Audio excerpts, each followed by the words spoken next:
Hey, how are you? Welcome to my vlog today.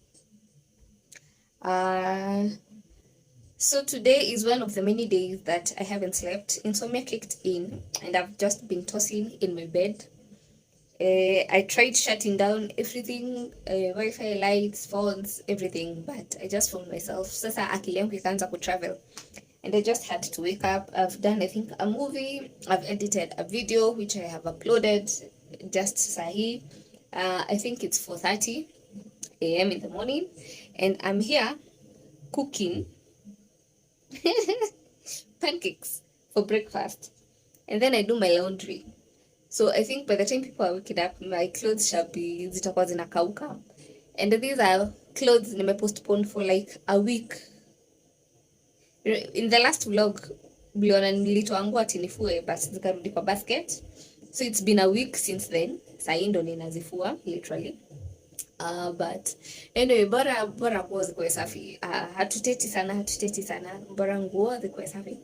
So yeah, my week has been basically a good week. I can't complain. I've been wanting to vlog, but I'm like, no, I think my whole system is not supporting that as per now. So I've been postponing. After the last vlog, I was like, should this video end hapa I should add something else? And I was like, well, yeah, mahali nilifikisha hapo ndipo inaishia, then we start another one once again, and here we are. So I'm just waiting for my pan to heat up, nitengeneze pancakes, nikule, nifue, cause nguo si mingi literally. Nimesha sort out in terms of color, the type. So let's say maybe by 7 I'll be done. Then we catch up. Then jusiezi vlog venye ninapika actually. Na light pia haiko sawa, but anyway. Morning. At this point I'm feeling tired. Nilimaliza kufua, but ilifika mahali baridi ikazidi and once it's cold nasikanga uchungu sana kwa mikono at the ankle point na kifua. And I was like, I cannot do this.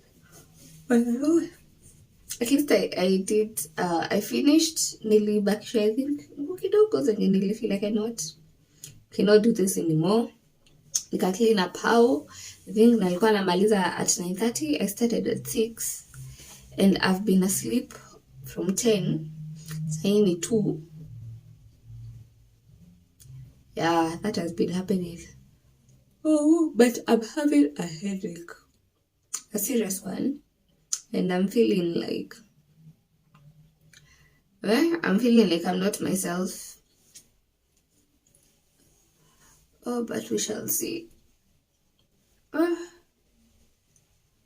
We shall see. Let me have a rest. I'm not feeling okay, by the way. I think niliingiza baridi sana in the morning because today it was too cloudy. In the morning it was cloudy na kulikuwa kuna drizzle, but I was like liwalo. I'm just ninafua hizi nguo ziniondoke. Apart from now zenye nilifeel baridi imekuwa too much. I cannot continue to suffer. No suffering for nguos, no. So anyway, I'm not feeling okay kabisa. Let me see. Let me take a shower, maybe eat, and nisikie how I will feel. We'll catch up later. So we have a visit in somewhere. Okay, I'll drag myself to that place, to be honest, but I'm not feeling myself. Honestly, I'm not feeling myself.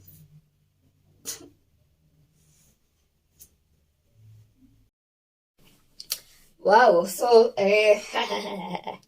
it's literally the next day from when I last vlogged, which was yesterday in the morning. When nilimaliza kufua, I think at 9, but venye nilikuwa ninasikia because I was doing it with cold water and the weather yesterday was not favoring anyone. It was bad. It was just too bad. So I slept yesterday up around 2 or 3. For me, at least mwili yangu iskepo. Even I did sikumaliza kufua. Nilibakisha, I think, quarter of the clothes that I had. Hazikuwa mingi, but the cold was cold in, and my body was not My body was like, we cannot do this. Oh, and I cannot force it. So mpaka sahi, I was afraid nitapata homa, but thankfully sikupata, so we are good. So the next day, and well, today, chansimamisha hii hapa, alafu tuongee. See how the clouds are dark? Bana venye hizo miti zina, it's windy, Jesus. Inakaa kuanguka any moment, but anyway, epu wache inyeshe. We've been praying for rain for a very long time. So today, I have a burning story, and it is burning. Wacha niweke light. It's a bit dark today because of the clouds. I have a Kabbanian story, which is a Kabbanian story, and which is a Kabbanian story. And here I'm ranting because me, I don't expect anyone to be behaving like this. And man, we need to agree on one thing. Please, if you see a lady who is single, who seems to be single, just because maybe she's living by herself, and a lady who seems so approachable, please don't mistake it to be a weakness to her. Let us agree on that. Usi mistake your dem ako weak at any point. Usiwai mistake your dem ako weak. So I have a problem. I have a case.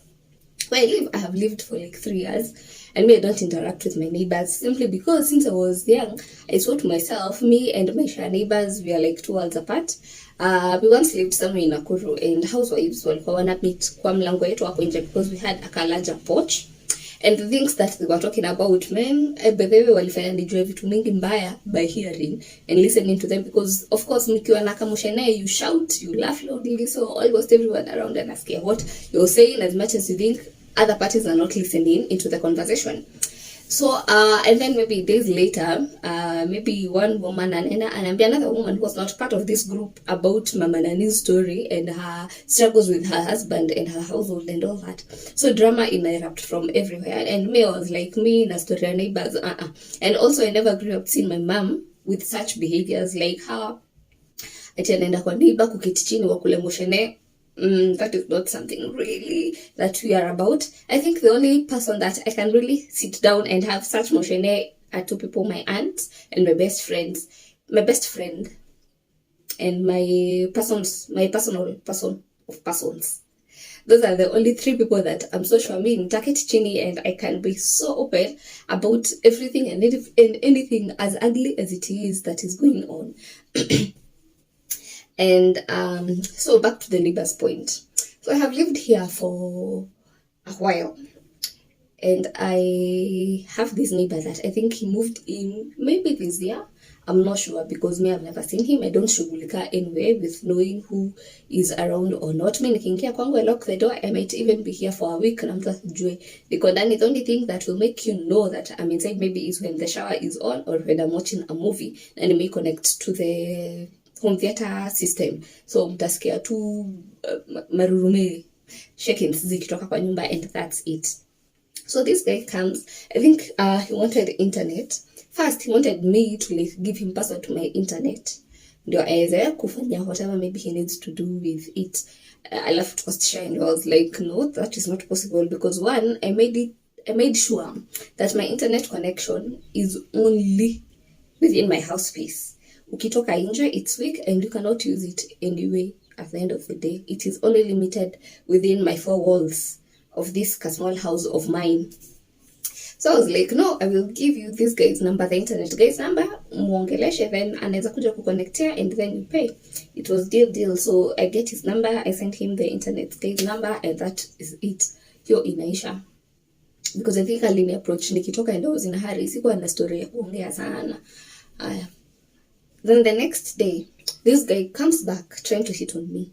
And I'm like, yo, I just gave you my number yesterday and today you're trying to hit on me. Why?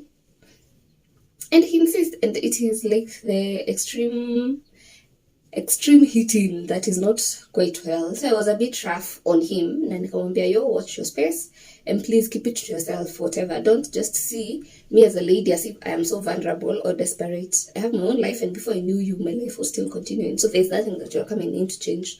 If not so, please delete my number or block it. In which I blocked his number. So at the end of the day, what happened next then? Oh, I blocked him on WhatsApp. I forgot kuna kwanga na the direct blocking ya mtu ya this person cannot call you. So I think 2 weeks, I can't remember when that was, but sometime around last week he calls me like, yo, nisaidie na 1,000 bob. I'm like, who are you first? Ndio akanielezea who he is, and I'm like, no, me don't have money. I've actually lost money to the IG and Facebook people. Those guys, by the way, they have done that thing. And my math and their math are not mathing, but I need help, by the way, on recovering that cash because it's a lot and it pains me. And so I'm like, no, me, I don't have cash. I lost a very big chunk of money yesterday, so it's not possible. So that goes down. I never think much of it. Then, like, again, Juicy, he calls, ati, hey, girl, help me with 500 bob. And I'm like, yo, first of all, I did not tell you your bank account, one, that anytime we need you, call me to give you money. Because one, I don't know you, I don't know where you're from, I don't know how you vibe. As in, me, I don't want that type of interaction between me and my male neighbor. And he was like, no, maisha ni kusaidiana. And I'm like, no, me, I don't give men my money. At all, I don't give men my money. If it is possible, you give me the 500 bob. I eat and don't expect me to refund it back to you. But me, I don't give men my money. So it's like, msema unaanza kuongea vibaya, and that was the end of me and him. Of course, it was. I expected that and they wanted that. So it got me tripping and so mad. And that's why I'm here just for us to understand. And just to make things clear, men, if you see a lady, please don't approach her with sex like on the next day. To be continued. So sorry. Back to where we were. So as I was saying, please don't mistaken someone who seems to be seemingly single to be that desperate. We are not. And the reason why I'm that harsh, by the way, I know people might come back to me because you say as we women we want to eat men's money, and we don't want to give back the favor. One is because right now I'm in a space where I'm seeing things in a very different view and perspective, because my personal of persons is one man that brings in a different perspective about things. Like when he's in to help you, he helps you without him expecting you to scratch his back in whatever way that seems and sounds. Yes, but I know you understand what it means. And